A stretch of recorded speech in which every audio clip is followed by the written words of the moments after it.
Welcome to బీజే TV. బుధవారం సికింద్రాబాద్ కుమ్మరిగూడ శ్రీ ముత్యాలమ్మ విగ్రహ పునఃప్రతిష్ఠ కార్యక్రమంలో మంత్రి పొన్నం ప్రభాకర్ పాల్గొన్నారు. తొలుత మంత్రికి అర్చకులు పూర్ణకుంభ స్వాగతం పలికారు. శ్రీ ముత్యాలమ్మ అమ్మవారికి మంత్రి పట్టు వస్త్రాలు సమర్పించిన ప్రత్యేక పూజలు చేశారు.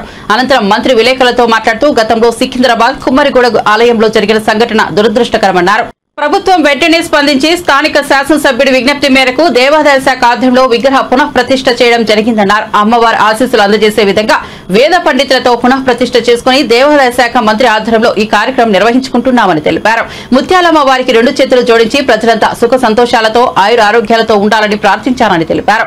ఎక్కడైనా దేవాలయాలు ప్రార్థన మందిరాల పట్ల రాజకీయం మంచిది కాదన్నారు. దేవాలయాలను కాపాడుకోవాలి, విద్రోహం జరిగినప్పుడు అందరం కలిసి ఎదుర్కోవాలి, కానీ రాజకీయాలు తగవన్నారు. ప్రజల విశ్వాసం కాపాడేలా కాంగ్రెస్ ప్రభుత్వం ముందుకు పోతోందన్నారు.